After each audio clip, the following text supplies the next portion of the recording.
Bienvenidos de nuevo a 360 grados, una visión global de la noticia, un espacio para debatir sobre todo lo que sucede en Colombia y en el mundo.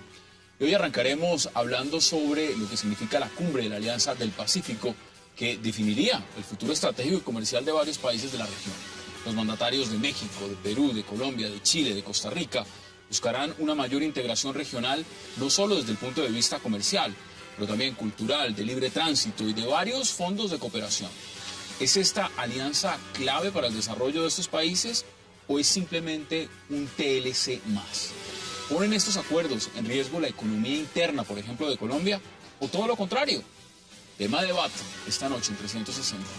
Y nuestro segundo tema será también, hablaremos del atentado del ELN que dejó 10 militares muertos en norte de Santander hasta el momento. Los militares fueron atacados de manera indiscriminada con artefactos artesanales como tatucos y cilindros lanzados contra la patrulla en la cual se movilizaban. Y surgen entonces varias preguntas. ¿Son estas emboscadas violentas del ELN una forma de forzar el diálogo con el gobierno del presidente Juan Manuel Santos? ¿Se debe dar espacio a la negociación al ELN de continuar con esta ofensiva violenta contra la fuerza pública, además del secuestro? ¿Se debe negociar con el ELN aprovechando los diálogos de La Habana? Tema de debate en 360 esta noche. Y también hablaremos de las últimas declaraciones del presidente Juan Manuel Santos cuando dice que considera muy poco exitoso el proceso de movilización, de desmovilización con los paramilitares en Colombia. De inmediato, el expresidente Álvaro Uribe le respondió al presidente Santos que los jefes paramilitares están extraditados y que no hubo impunidad en el proceso que se adelantó durante su gobierno.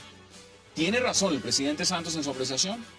¿Está justificando acaso su proceso de negociación con las FARC en La Habana, altamente criticado por algunos sectores por posible dosis de impunidad, sobre todo para criminales de lesa humanidad? ¿Es la justicia transicional el mecanismo o no en Colombia? Tema de debate esta noche y no se muevan, porque ya en segundos le doy la bienvenida a nuestros invitados.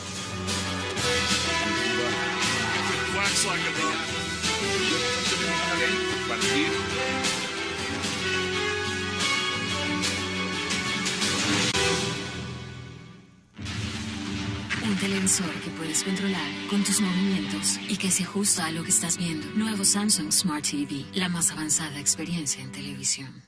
Y qué gusto darle la bienvenida esta noche a 360 a Javier Loaiza, por supuesto a Mario Valencia, a Giancarlo Mejía y también a nuestro invitado José Gabriel Ortiz. Bueno, es un placer, Fonseca, perdón. Qué gusto tenerlos y gracias por haber aceptado esta invitación. Bueno, gracias. Mario, empiezo con usted porque pues, el tema de la Alianza Pacífico tiene muchas connotaciones. La gran pregunta es si esto le conviene al país. ¿Usted le gusta esta Alianza del Pacífico y lo que representa aliarse con más países? Yo en principio estoy a favor del comercio, pero no de este tipo de acuerdos que se están firmando. A mí a veces me da la impresión de que el presidente Juan Manuel Santos estuviera haciendo como un inventario de qué sector no está arruinado para terminar de acabarlo. Yo creo que los que no se han arruinado todavía con este gobierno deben estar calladitos, escondidos, para que Santos no los pille y no les firme un tratado de libre comercio que los vaya a acabar. Esto realmente, la Alianza Pacífico, no es un acuerdo de cooperación, no es para que nos quiten unas visas en unos países. Esto es un mini ALCA. O en el mejor de los casos es un tratado de libre comercio expandido con Estados Unidos. Y cuando nosotros nos sentamos a negociar con Chile, con Perú y con México, en la silla de al lado de esa negociación están los Estados Unidos. Todo lo que el gobierno colombiano le otorgue a México, a Chile y a Perú, se lo tiene que otorgar por cláusula de nación más favorecida también a Estados Unidos. Luego, yo creo que esto es un acuerdo que tiene como principal objetivo, como principales ganadores, mejor, a las grandes empresas multinacionales de Estados Unidos que operan a través de México. Usted comparte, Javier, y le doy la bienvenida de una vez, esa visión de lo que es la Alianza del Pacífico, porque mire lo que dice el presidente Santos. Dice, esto es una integración que va más allá del libre comercio. Significa un proceso de integración que implica facilitación de comercio, de inversión, de movilidad entre los países miembros y además fortalece los mercados mundiales. ¿Cómo lo ve usted? Yo creo que efectivamente esta Alianza Pacífico tiene unos costos. Los costos no van a ser pocos, pero creo que al final va a haber beneficios importantes.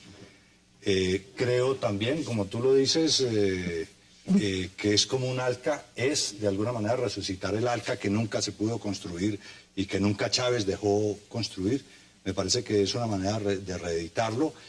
Eso tiene un valor importante, me parece que es muy importante que economías... al final, esto es una alianza de pobres, para ponerlo en claro. Y la alianza de pobres es tratar de hagámonos pasito y ayudémonos en lo que sea, y obviamente los pobres, ¿qué comparten? Comparten pobreza.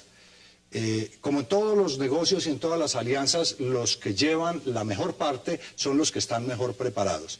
Lo que esto podría apuntalarle es la posibilidad, si va más allá de un TLC en sí mismo, a una alianza de verdad entre los 4 países, a constituirse como un bloque, pues eso es lo que puede volverse realmente importante para negociar a nivel global. Porque para los sectores deprimidos colombianos, ya TLC con China y con Corea, pues eso TLC ya no hay con nada Estados Unidos también ya está. Ya no hay nada que José hacer. Gabriel, ¿cuál es su panorámica de lo que significa esta alianza? Porque evidentemente ya están aquí algunos mandatarios, México ya llegó, el presidente Peña Nieto, Chinchilla de Costa Rica, ¿cómo ve usted la alianza?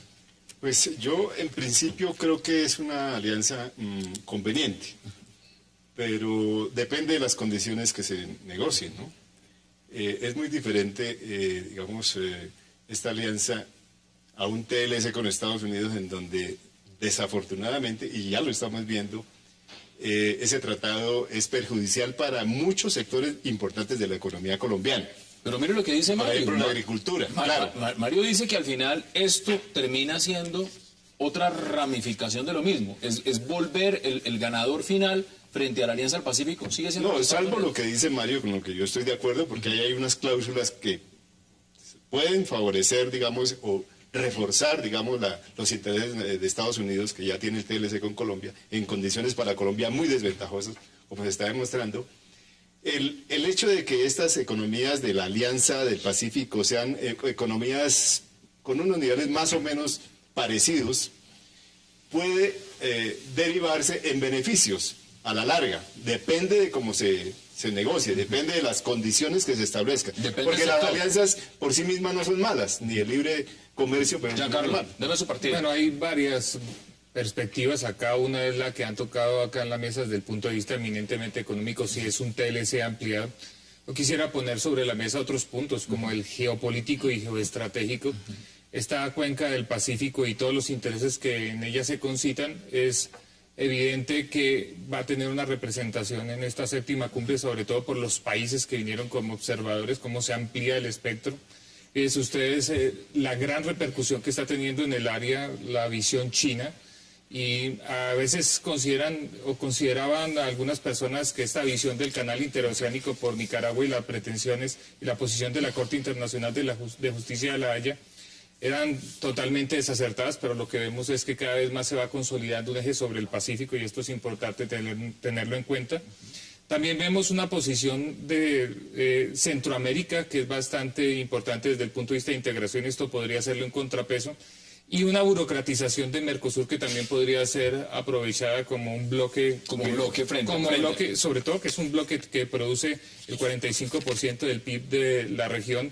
Y además algo bien importante, mientras la región está creciendo al 3.7, y esas son las proyecciones, estos países que en comienzo integran la alianza está creciendo al 4.5%, lo cual también hay que considerar. Mire, uno de los críticos de lo que significa este tipo de acuerdos en Colombia es el senador Robledo. Veamos qué dice frente al tema. Mi artículo de la quincena: nuevo garrotazo al agro nacional por Alianza del Pacífico, otro acuerdo tipo TLC. Garrotazo. Y lo que dice claramente, él se refiere al agro. Sí. Si uno va a hablar del agro, por ejemplo, pensemos en el país más grande de este bloque, que es México. ¿Cómo le va a Colombia frente a México en el momento de ponerse a comparar productos y tema de la balanza agraria? Nos va supremamente mal. Mire, con México tenemos un déficit comercial de 5.300 millones de dólares todos los años. México, lo que compra México al mundo no se lo vende Colombia. México fundamentalmente lo que compra en productos agrarios es trigo, maíz, soya, y nada de eso lo producimos ¿Colombia nosotros. produce trigo? Si no producimos grano de trigo, el maíz lo importamos, soya no producimos. Entonces, realmente es bastante deficitario las relaciones con México, pero además México es un país que realmente es un país más poderoso que Colombia. La economía mexicana es 3 veces más grande que la economía colombiana, pero además una cosa, no olvidemos que a raíz del TLC entre México, Estados Unidos y Canadá, México se convirtió como una especie de plataforma para las exportaciones de las empresas estadounidenses. En México tienen presencias las empresas más importantes de Estados Unidos, de Europa, de Asia, que tienen maquilas en México y que una buena parte de las exportaciones de México se realizan a través de ese territorio. Luego, yo no sé qué es lo que le vamos a vender a México, qué es lo que le vamos a vender, qué es nuevo lo que produce Colombia le vamos a vender a México en un acuerdo de cooperación o ¿cuál se llama el libre comercio con eso? Bueno, básicamente ahí hay que mirar otras órbitas que también han girado en torno a los acuerdos desde el año 2010 y que fueron discutidas sobre todo en la tercera cumbre que se hizo de forma virtual. Desde la perspectiva de darle un paso a otras alternativas como turismo, yo en lo que se expone acá comparto totalmente. Por eso han cambiado la perspectiva desde el punto de vista de la alianza, aunque vaya a terminar indefectiblemente en ese ámbito, lo cual sería absolutamente peligroso, pero además es paradójico porque si vamos a compartir pobrezas hay que ver el desarrollo por lo menos que tiene en ese sentido Perú y Colombia de miseria absoluta sobre el Pacífico. Eso es uno de los puntos que les quiero preguntar y es, muchos han hablado, Javier, del total abandono que tiene, por ejemplo, Colombia sobre el Pacífico. Es decir, hablemos de Buenaventura. Buenaventura tiene una bahía. Chocó, hablemos del Chocó, claro, hablemos de pero hablemos de Buenaventura. Buenaventura podría un gobierno que tuviera alguna mediana visión, en 10, 12, 15 años podría convertir a Buenaventura en el puerto más importante del Pacífico de las Américas. Sí, pero podría volverlo. Y eso no se le ha ocurrido nunca. Y a este gobierno, por ejemplo, está montado, claro, está tomándose las fotos y toda esa cosa. Y esa parte sí no le ha preocupado. El 80-85% del tránsito, de lo que se mueve en economía en el país, de lo que se exporta y de lo que se importa, se mueve a través de Buenaventura, que es un puerto de miseria. Uno podría llamar, no es Buenaventura, sino puerto. ¿Cómo se habla entonces de una alianza estratégica cuando ni siquiera ya está desarrollado? Yo sí creo que, yo por supuesto estoy de acuerdo con que Buenaventura tiene que cambiar la infraestructura de su puerto. Es decir, es una vergüenza que el puerto más importante en el Pacífico tenga las carreteras que tiene, la infraestructura que tiene. Sin embargo, hay que tener en cuenta también una cosa. El puerto de Buenaventura es fundamentalmente un puerto de importación. ¿Sí? Es un puerto para traer cosas a Colombia. Hay un estudio reciente de la SAC que muestra, resúmelo en 40 segundos, que muestra los impactos realmente desastrosos para la agricultura en el país si se llega a firmar este acuerdo con la Alianza del Pacífico, y es que se van a perder 1.200.000 empleos en la agricultura de Colombia, y eso va a significar pérdidas al país por 17 billones de pesos. Yo creo que ese estudio de la SAC hay que prestarle muchísima atención porque es un estudio muy detallado que muestra cómo no podemos competir con esos países. Ya le voy a dar la palabra a José Gabriel y a ustedes también. Hagamos nuestra primera pausa y ya regresamos aquí en 360 para seguir hablando, por supuesto, de esta Alianza del Pacífico.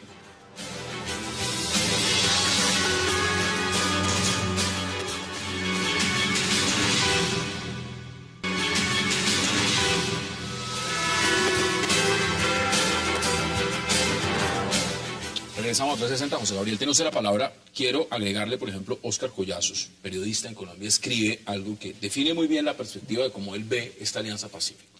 Dice, la Alianza Pacífico se está haciendo sobre una geografía de hambre, de subdesarrollo y de violencia. Y se refiere únicamente al panorama de lo que es esa zona Pacífico en Colombia, que debería ser todo lo contrario. Debería ser un puente realmente impresionante de avance, es todo lo contrario. ¿Qué dice usted al respecto?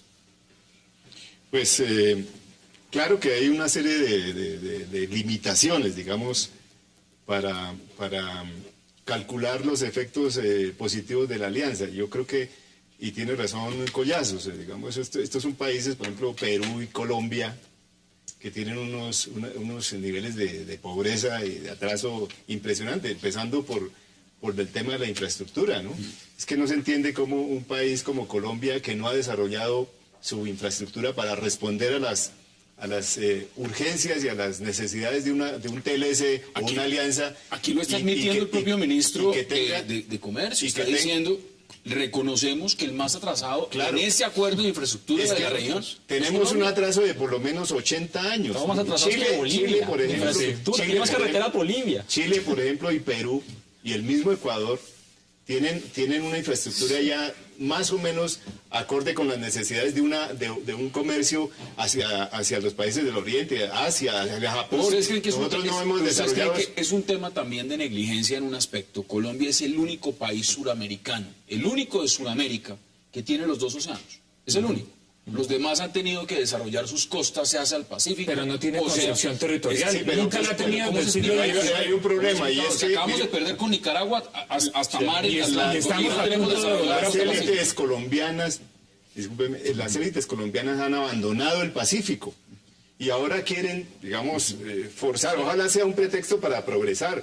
Como Hacen un decía, show Mario, hacen un el show puerto- en Cali. Pero el tema puerto de es eso. Buenaventura, El por tema ejemplo, es que no es el puerto pretexto, de es simplemente Buenaventura. una fiesta para tomarse una Hacen un foto. show, una farándula allá en Cali para tomarse una foto. Atrasado, más Pero no es- lleno de miserias. Produce más la Feria de Cali que esta reunión. Produce al país más la Feria de Cali en venta de aguardiente blanco. Produce que más esto- un partido de la esto América, produce- la B. Pero esta mañana yo escuchaba a algún ciudadano por una emisora que decía, ojalá esta sensación, esta percepción de, utilizaba el término, percepción de seguridad que tenemos hoy en Cali durara un pocotón de tiempo solamente para Lo este mismo evento. que cuando se hacen Pero reuniones en Cartagena. lo que yo quiero decir es que yo creo que el tratado en sí como propósito es bueno, pero muchos buenos propósitos terminan fracasando por el cómo.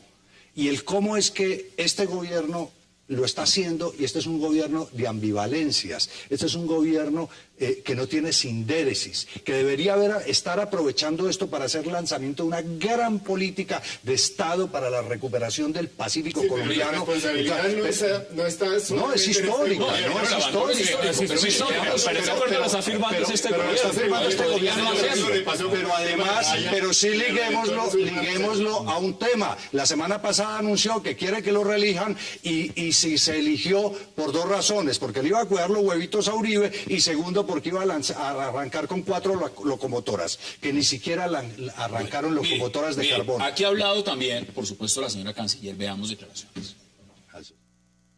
Hemos ido, digamos, avanzando en algo que es muy importante y es como es el diálogo entre los países para mirar fortalezas y hacer sinergias para diferentes temas, que no solamente pues sean temas de infraestructura, por ejemplo, temas de minería, temas de pymes. No solamente un tratado de libre comercio, va mucho más allá. Lo que queremos es mejorar los 4 países en competitividad, mejorar el desarrollo de todos nosotros. Esa es la posición del gobierno. No, que están estudiando. yo no veo y no están imposición de estudiando, Bueno, están están hablando, firmando. Están firmando. Mire, Ella mientras dice la que están estudiando los mientras la planteos. canciller está haciendo actos de diplomacia, en el Guainía nos están atracando básicamente lo poco que queda desde la visión territorial, atacando la Guardia Nacional metida totalmente en territorio colombiano, secuestrando, maltratando a los indígenas. Acá ni hay políticas de frontera, ni hay seguridad. En donde sí se ha desarrollado esto flagrantemente es en ver cómo llega el cartel de Sinaloa, llega al Pacífico colombiano y ya está entrando al Guaviare.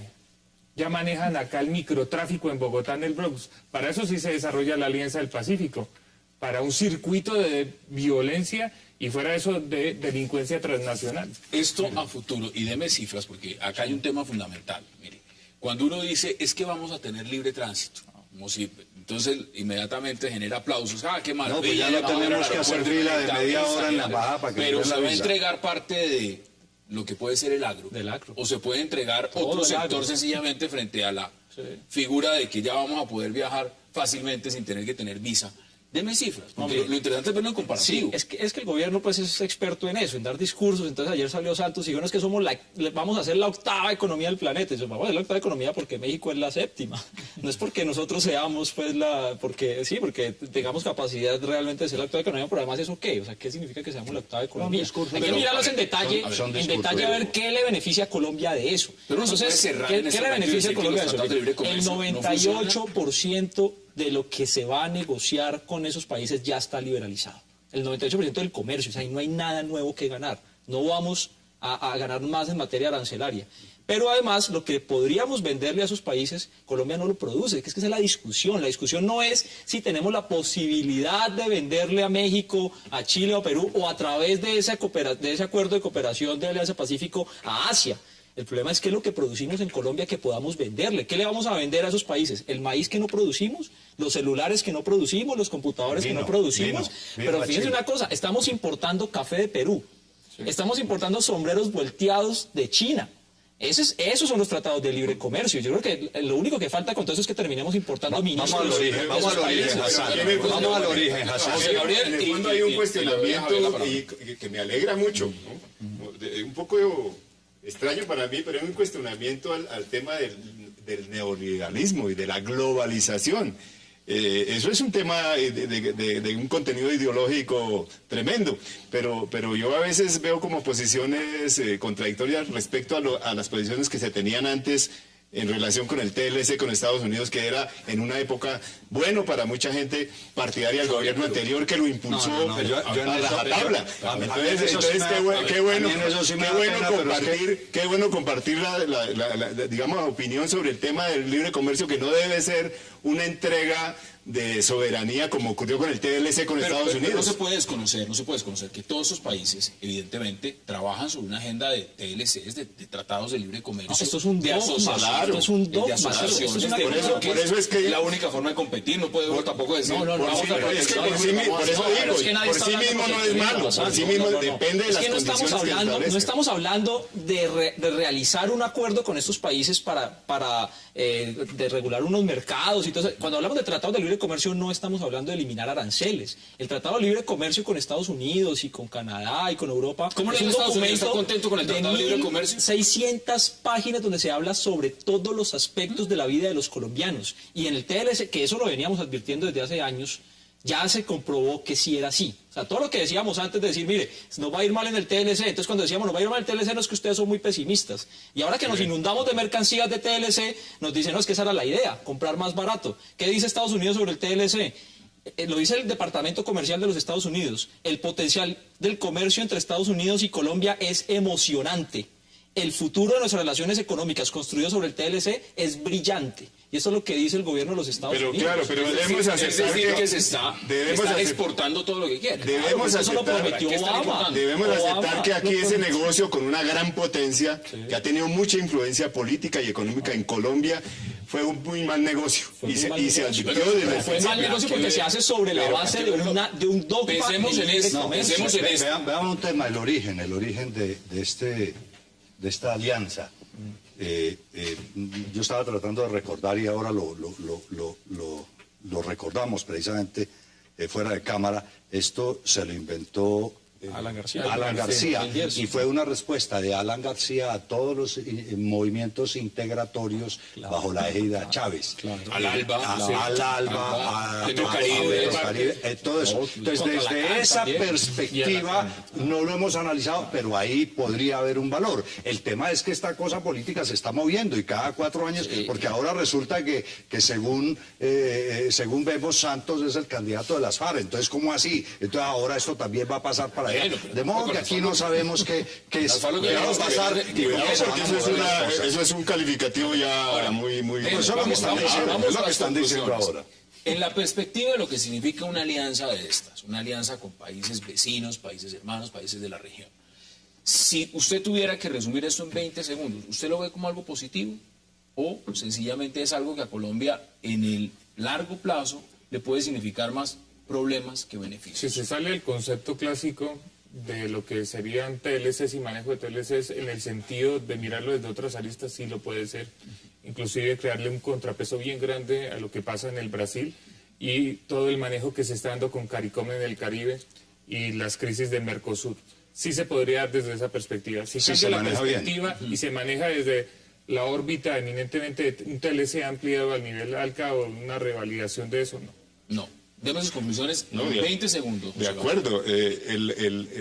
La alianza depende, para los beneficios que quiere Colombia, depende de las condiciones que se negocien y de los productos que se acuerden y todas estas cosas. Además, hay otra ventaja, no es una alianza solamente comercial de sino que tiene componentes culturales y otros componentes políticos además. Colombia ahorita necesita para todos sus procesos un respaldo político y me parece desde ese punto de vista que hay que analizarlo y hay que calificarlo en 20 segundos. Desde el principio yo creo que el propósito en sí es bueno y creo que en el largo plazo, si se manejara bien, puede llegar a ser muy bueno para el país. Lo que me preocupa mucho es que lo está haciendo este gobierno que no tiene sinderes y si no tiene claridad. Está montado en una fiesta y creo que la resaca y el guayabo puede ser terrible. Mire, yo creo que nadie se opone a que haya comercio, incluso con estos países y con cualquier país del mundo, pero no bajo la lógica de los tratados de libre comercio, que son, más que comercio, son tratados de protección de inversiones.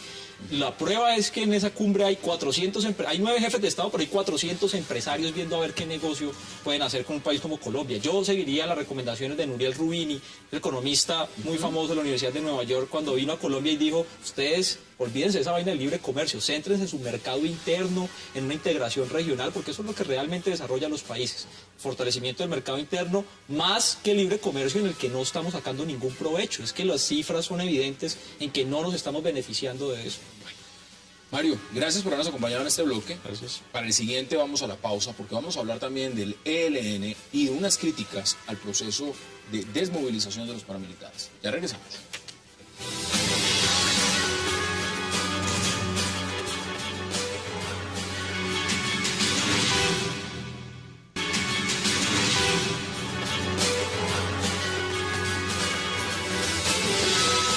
Regresamos a 360, qué gusto darle la bienvenida a Luis Celis a este bloque. Gracias por aceptar la invitación. Gracias a ustedes. Miren, vamos a hablar ahora de una noticia muy triste, lamentable, lo que ha sido la muerte por parte del ELN, un asesinato de 10 militares hasta el momento. Giancarlo, ¿cómo ve usted este atentado y lo que significa en la connotación misma? Esto es el norte de Santander. Cuando el ELN ha solicitado sentarse a la mesa de diálogo de la paz. ¿Cómo ve usted este escenario? Lo primero que quisiera decir es que es un hecho lamentable, que a todas las familias de estos héroes de la patria hay que enviarles un saludo de condolencia. Se supone que las tropas del batallón Galán, que pertenecen a una unidad táctica que queda en el Socorro Santander, estaban haciendo operaciones militares de control de área porque se supone que esto está consolidado, esto se supone que está en paz. Pero mire este ataque aleve a través de la utilización de medios y métodos prohibidos por el derecho de la guerra, que tiene un elemento además político, que es el de presionar el momento que va a llegar a comienzos del otro mes o máximo en julio de que se siente el ELN. Ya están escogidos incluso los negociadores por parte del gobierno. Y lo que se va a verificar es la misma dinámica de conversaciones desde el punto de vista de avanzar, pero sin que haya cese. Igual, usted ve el mismo panorama de lo que está pasando con las... Sí, pero con una diferencia cualitativa bien grande, y es que el ELN políticamente difiere mucho del poder que tienen las FARC de negociar. Y ese es un elemento a tener. Luis, aquí nos hemos sentado varias veces a hablar, y creo que fuimos, es más, de los primeros en hablar de si era necesario que el ELN se sentara o no a la mesa. Aquí hay unos elementos que muchos ponen a repensar en esa posibilidad. ¿Cómo ve usted los escenarios? Lamentable lo que acaba de ocurrir con estos militares. ¿Eso significa que está el ELN tomando medidas para presionar esa sentada a la mesa? Bueno, lo que yo creo es que lo que ha pasado hoy, que es muy lamentable, y pues yo uno a la voz de solidaridad, es la continuidad de un conflicto que está ahí en el caso del ELN, por lo menos en 100 municipios. O sea, si uno hiciera una geografía del ELN, uno podría decir que por lo menos tiene presencia en 100 municipios. Y lo que pasó hoy es un hecho del conflicto armado. O sea, yo creo que no es una muestra, digámoslo, que debería como asombrarnos. Es la constatación de que aquí hay un conflicto armado, de que hay unas fuerzas organizadas que enfrentan al Estado, y que eso no se ha resuelto. Y también quisiera decir que es tan lamentable lo que pasó hoy como tan lamentable lo que pasa todos los días en el conflicto armado colombiano, donde mueren colombianos, en general hombres jóvenes pobres. Yo recuerdo que el maestro Francisco Gutiérrez del IEPRI de la Nacional decía, ¿qué es este conflicto? Pues es un enfrentamiento entre hombres jóvenes cristianos y pobres, y usted los mira los del ejército, la guerrilla y el paramilitarismo, y todos son hombres jóvenes cristianos pobres. Ahí no se diferencian en nada.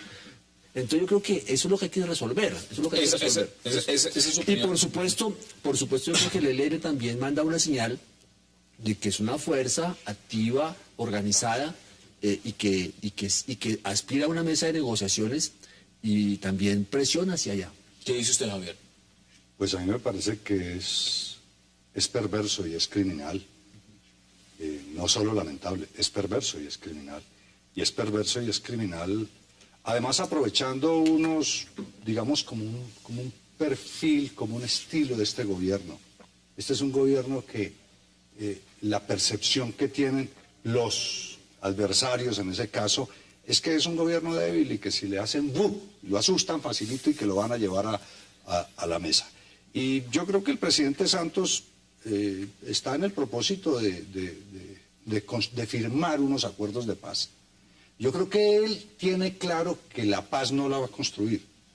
Yo creo que él tiene claro que firmando con los que están en La Habana, Joaquín Gómez y esos otros, los narcotraficantes y los criminales de las FARC, van a seguir por fuera. Y ahí esta mañana decían, o ayer decían, que ellos han declarado que no vuelvan a secuestrar. Pues esos van a quedar por fuera y esos no van a entrar. Entonces, el ELN sigue en lo mismo. Me parece que definitivamente lo que... ¿Usted no le cree? Yo no le creo. Yo no le creo ni a la Paz, ni a Santos, ni a las FARC, ni al ELN, a nadie de esa gente le creo. Son criminales para mí. Veamos declaraciones del presidente Juan Manuel Santos. Lamentamos la muerte de 6 héroes de nuestro ejército en ataques del ELN en norte de Santander. Nuestros corazones están con sus familias. Cuando escribió eso el presidente Juan Manuel Santos eran 6, ahora son 10. Y si uno lo ve en la perspectiva, esto no es cualquier cosa. Esto significa que estaban en una emboscada muy bien preparada. Y esto abre el debate para otras cosas. ¿A usted le parece que el ELN también se debe sentar en la mesa? Pues mire, llevamos, mal contados, 60 años de guerra, con algunos espacios de diálogos. Ningún gobierno ha sido capaz de derrotar a las fuerzas insurgentes. Esa es la realidad. El ELN es una fuerza insurgente importante en Colombia, independientemente de que cause estas tristezas, porque a todos nos conmueve la muerte de soldados, de campesinos, nos tiene que conmover.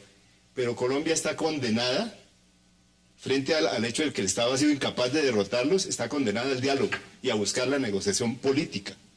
El ELN ahorita, pues obviamente la guerra es la continuación de la política. El ELN seguramente, desafortunadamente, acude a estos mecanismos y va a seguir sucediendo, como dice Luis, todos los días, porque todos los días sucede. Y no se debe a este gobierno, ni a la debilidad de este gobierno. El gobierno anterior, que le gastó 8 años de el presupuesto más alto de la historia del país a derrotar la guerrilla, no fue capaz de derrotarla, y es una mentira que diga que sí. Yo creo que hay dos mitos. No es un problema de este gobierno, no es un problema de este gobierno. Usted lo plantea de esa forma, veamos qué contesta el expresidente Uribe del gobierno anterior.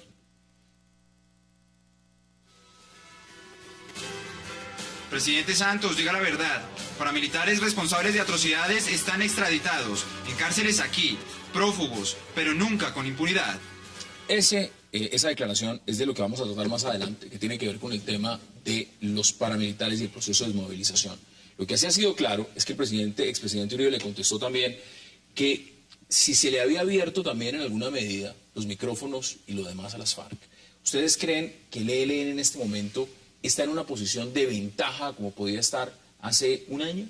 Es decir, en estas ofensivas se ve demostrado que se han reivindicado de una u otra forma y que eso es una antesala a lo que puede ser la negociación en la mesa. No, lo que pasa es que el terrorismo tiene periodos, y el terrorismo tiene manifestaciones eminentemente políticas, así sea un acto de horror y que trate de generar zozobra.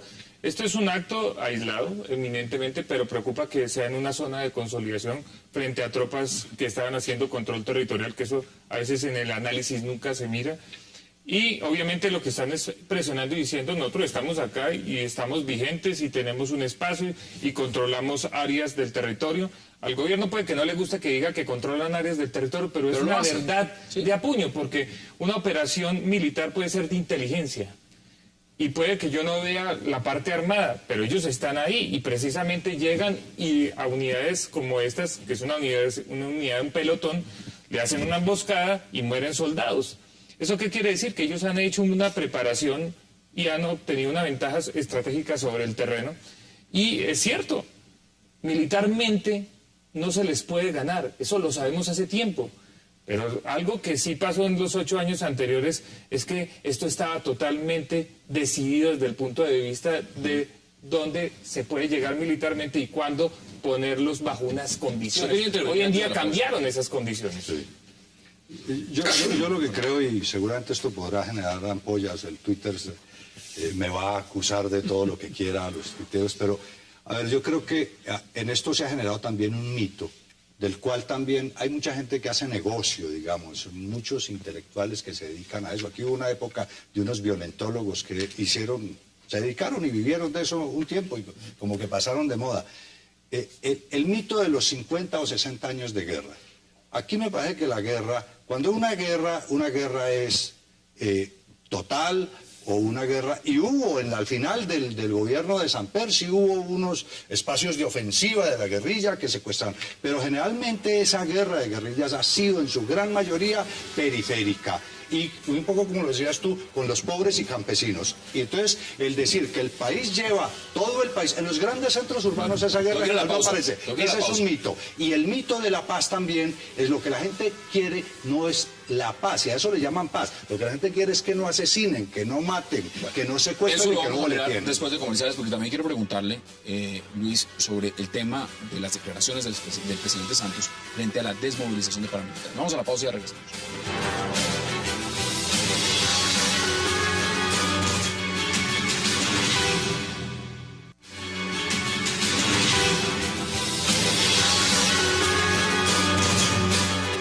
Regresamos a 360 y como le había dicho, Lucho, hay un tema fundamental acá también, y lo ha dicho el presidente Santos. Dice que el proceso de desmovilización con los paramilitares del anterior gobierno no le parece que fue muy exitoso. ¿Usted está de acuerdo? Bueno, Hassan, 15 segundos para, en el tema anterior, decir que lo mejor para el país es una mesa con el ELN y ojalá eso avance, y eso también depende de que el ELN deje el secuestro y libere al ciudadano canadiense. Sobre este tema, yo creo que el presidente Santos tiene razón. O sea, la negociación con los paramilitares fue una negociación mal conducida, mal diseñada, mal ejecutada, y los resultados están a la vista. O sea, el paramilitarismo no se ha superado en el país. Las mafias que están en la política, en la economía, que controlan poblaciones, territorios, que controlan partes del Estado, están vivas, vigentes y actuando. Entonces yo creo que esa afirmación del presidente Santos de que la negociación paramilitar no arrojó los resultados que se deseaban es correcto. No, es que es lo más incoherente de este gobierno. Dice que su sistema de justicia transicional lo saca de la ley 975, que es la ley de justicia y paz con los paramilitares, y sale a decir que el proceso con los paramilitares no fue tan eficiente como la gente pensaba que debiera ser. Entonces, ahí hay una gran incoherencia, una total incoherencia desde la perspectiva de que hizo parte de ese gobierno, avaló la ley 975, el PAD lo manejaban desde el Ministerio de Defensa y además desde la Agencia Colombiana de Reintegración, y todos los elementos de justicia transicional que fueron establecidos en la ley 975 son los que quedan en el acto legislativo del Marco para la Paz. Los mismos. ¿Qué dice usted? Ahí están las dos posiciones. Pues yo creo que el presidente Santos tiene toda la razón. Ahí están los hechos. El país no... es decir, el paramilitarismo no se desmontó en Colombia. Ahora adoptaron otro nombre. Pero ahí están actuando. Otra cosa... Los cabecillas no están extraditados claro, en Estados Unidos. Claro, pero ¿dónde está, por ejemplo, el tema de las víctimas? Si a las víctimas los enfrentaban en las fiscalías a sus victimarios y de eso no hay nada, digamos, no hubo un avance. Además hay no más de 5 condenas. Y eso en materia de justicia. Hay 14 condenas y mucho de la experiencia del 35.000 desmovilizados y 5 condenas. Bueno, entonces no, es más, en Estados Unidos están extraditados, pero se llevaron muchas verdades.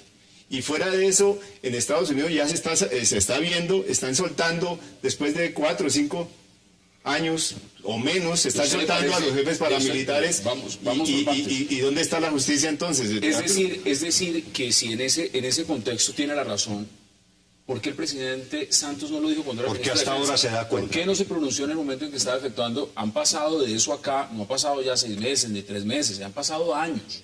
¿Por qué no lo dijo antes? Es una coyuntura política frente a lo que está pasando en La Habana ahora con lo que él está adelantando con las FARC.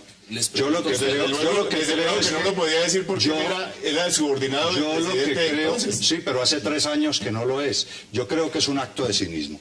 O sea, sí estoy de acuerdo que todo el arreglo con los paramilitares no fue perfecto, que produjo unos niveles de impunidad terribles. Yo todavía me alarmo como un individuo que declara que mandó matar y descuartizar a 1000 personas, le dan 8 años y le acaban de dar 60 años o 40 o no sé qué a un señor que mató a 2 o 3, terrible también, pero me parece que los niveles de impunidad son terribles. Lo que me parece más grave y cínico de este gobierno es hasta ahora venir a decirlo como un acto de campaña para lo que él está haciendo. Lo peor es que dentro de 4 años, dentro de 3 años, si no ganara Santos, el próximo presidente al que ayudara a elegir Santos va a estar diciendo lo mismo, que también el proceso de paz es lo mismo, porque los problemas de la violencia y la criminalidad en este país siguen alimentadas por los dineros del narcotráfico. No, yo creo que podríamos decir que es una autocrítica también del presidente Santos, o sea, que también le compete una responsabilidad porque era miembro de ese gobierno. Pero me parece que siendo el presidente hoy y diciendo aquí hay un problema no resuelto, acá hay un tema que tenemos que resolver la sociedad colombiana, que es la existencia de unas mafias que ejercen violencia, que son autoritarias, que son criminales y que eso no lo hemos superado. Yo llamaría un poco a que reconozcamos que lo mejor es que el presidente diga cuáles son los problemas del país y cuáles son las soluciones. Y si el presidente dice... Ahora que está en campaña, el paramilitarismo antes no, cuando lo hemos debería superado, haber estado gobernando 3 años. Y yo creo que en relación con lo que viene con las FARC y con el ELN, pues me parece que hablar de impunidad es una mentira, porque eso no se ha resuelto. O sea, ese tema está en debate. ¿Cuál va a ser los mecanismos de justicia transicional, las penas, las sanciones? Eso está en debate, eso aún no se ha consumado. Entonces, cuando el uribismo dice, cuando el presidente Uribe dice que aquí hay impunidad, me parece que está diciendo una gran mentira. ¿Qué dice usted? Bueno, básicamente hay que mirar ahí un escenario que es el pasado, con muchos problemas, la ley 975, pero vuelve y digo, de donde salieron los pilares de acá. Ahora, si es grave 8 años solamente para crímenes, imagínense cuando aquí se está ofreciendo que ni siquiera van a tocar la cárcel. Por eso le pregunto. Y hay un problema más grande, hay un problema mucho más grande, y es creer que la comunidad internacional va a pasar semejante o se va a comer semejante sapo, porque los puntos más grandes por discutir son los de la criminalidad transnacional, tema que no se ha tocado, por ejemplo, en La Habana, y que no puede meterse dentro del tercer punto, que es el final del conflicto, porque uno no puede depender de las solicitudes de extradición, por ejemplo, de terceros países, o de la aplicación del principio de jurisdicción universal, o lo que pasó en Guatemala. En Guatemala hicieron los diálogos, llegaron a una, entre comillas, paz, lo llevaron a un referendo, el pueblo no lo aprobó, y después llegó Rigoberto Menchú y se llevó los casos para España. ¿Es así? Sí, yo creo que el caso de Guatemala y lo que también ha pasado en Argentina me parece que son ejemplos importantes de lo que no debemos hacer en Colombia. Yo creo que aquí tiene que haber investigaciones, sanciones, tiene que haber unos mecanismos de justicia transicional. Eso está en debate, eso está en debate. Y yo creo que tenemos que hacer ese debate con las cartas sobre la mesa. Yo creo, por ejemplo, que si una fórmula es suspensión de penas para algunos jefes de la guerrilla, eso se puede considerar, pero no puede ser la fórmula de suspensión al 100% de los Quedan 40 segundos, 20 segundos para usted porque quiero también que José Gabriel pueda concluir. Yo quiero agregar el tema de Guatemala. Creo que Colombia tiene que estudiar en detalle. Hay unas investigaciones que se han hecho en la Universidad de San Marcos recientemente en Guatemala sobre los altísimos niveles de impunidad con la justicia transicional impulsada por Naciones Unidas. que está provocando realmente vergüenza en ese país y que hay que estudiarlo porque no podemos seguir aquí haciendo discursos y promesas para después, dentro de 4, 6 o 10 años, estar dando golpes de pecho. Pues mire, el tema de la impunidad es un tema muy importante que pues, tiene que ver con el sentimiento de mucha gente, especialmente de las víctimas. Pero la gran pregunta que tiene que hacerse el país es ¿cuántos muertos nos vamos a ahorrar? Lo mismo que se ahorraron con la paz en Guatemala, en Irlanda, en El Salvador, con esos procesos de paz. ¿Cuántos muertos nos vamos a evitar? ¿Cuántos muertos nos vamos a ahorrar? Ese es el foco del problema y la preocupación que debe ser asumida por todos. Bueno, señores, gracias por haber aceptado la invitación, un verdadero placer. Luis Celis, gracias. Javier también, por supuesto, Giancarlo y José Gabriel. Y a ustedes, gracias por acompañarnos. Nos vemos de nuevo mañana para seguir debatiendo toda la agenda política de Colombia y del mundo. Hasta una próxima oportunidad.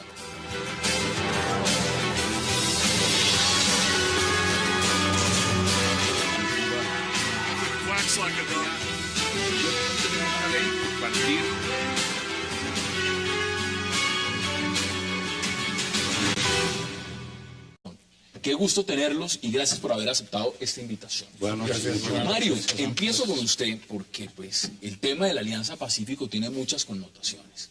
La gran pregunta es si esto le conviene al país. ¿Usted le gusta esta Alianza del Pacífico y lo que representa aliarse con más países? Yo en principio estoy a favor del comercio, pero no de este tipo de acuerdos que se están firmando. A mí a veces me da la impresión de que el presidente Juan Manuel Santos estuviera haciendo como un inventario de qué sector no está arruinado para terminar de acabarlo. Yo creo que los que no se han arruinado todavía con este gobierno deben estar calladitos, escondidos, para que Santos no los pille y no le firme un tratado de libre comercio que los vaya a acabar. Esto realmente, la Alianza Pacífico, no es un acuerdo de cooperación, no es un acuerdo, no es para que nos quiten unas visas en unos países, esto es un mini ALCA. O en el mejor de los casos es un tratado de libre comercio expandido con Estados Unidos. Y cuando nosotros nos sentamos a negociar con Chile, con Perú y con México, en la silla de al lado de esa negociación están los Estados Unidos. Todo lo que el gobierno colombiano le otorgue a México, a Chile y a Perú, se lo tiene que otorgar por cláusula de nación más favorecida también a Estados Unidos. Luego, yo creo que esto es un acuerdo que tiene como principal objetivo, como principales ganadores, mejor, a las grandes empresas multinacionales de Estados Unidos que operan a través de México. Usted comparte, Javier, y le doy la bienvenida de una vez, esa visión de lo que es la Alianza del Pacífico, porque mire lo que dice el presidente Santos. Dice, esto es una integración que va más allá del...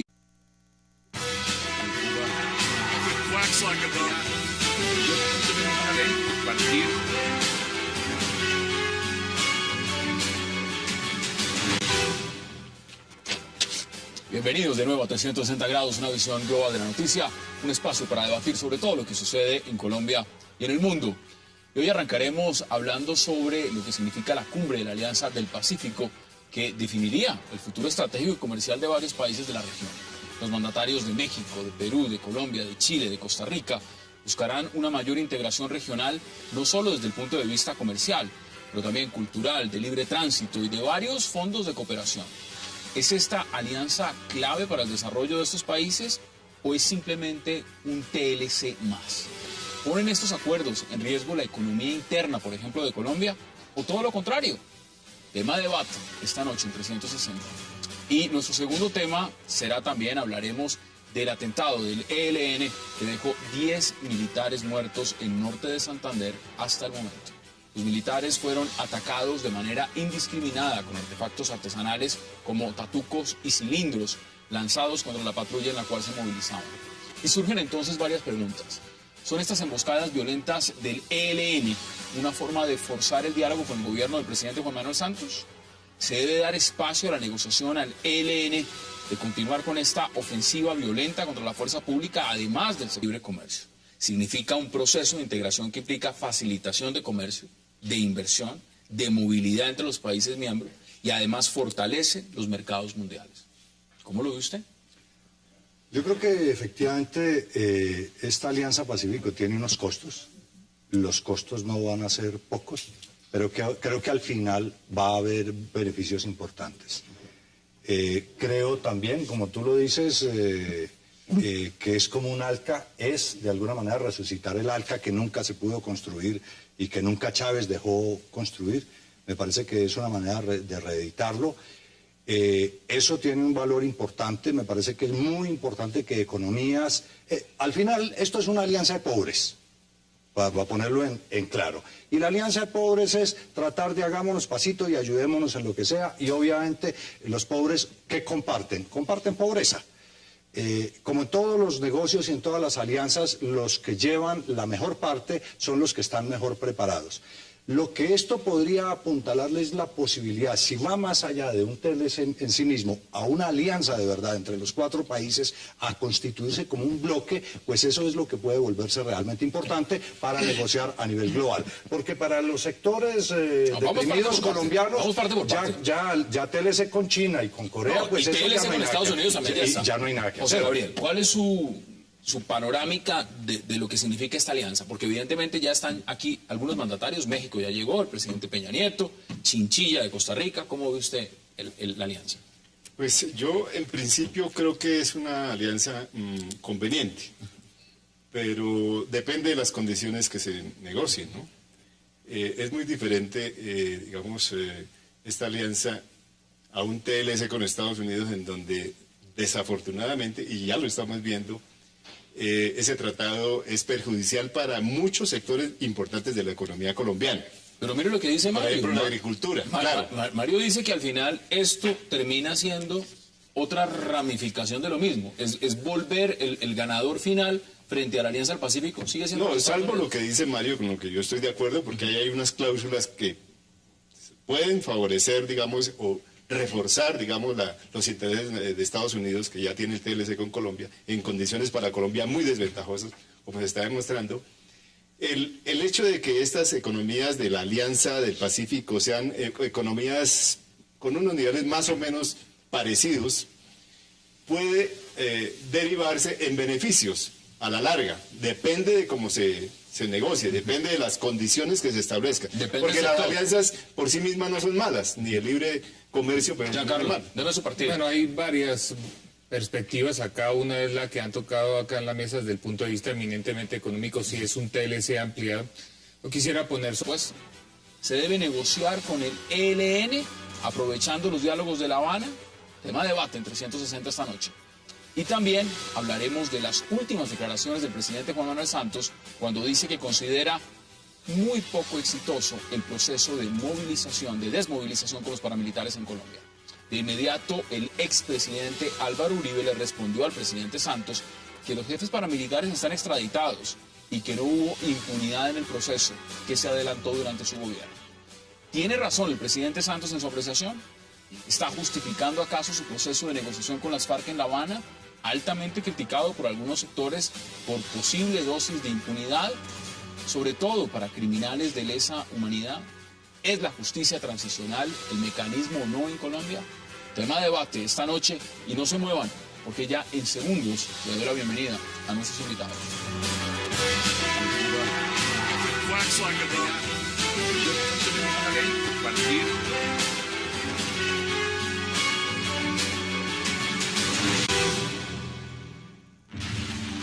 Un televisor que puedes controlar con tus movimientos y que se ajusta a lo que estás viendo. Nuevo Samsung Smart TV, la más avanzada experiencia en televisión. Y qué gusto darle la bienvenida esta noche a 360 a Javier Loaiza, por supuesto a Mario Valencia, a Giancarlo Mejía y también a nuestro invitado José Gabriel Ortiz. Bueno, es un placer, Fonseca, perdón.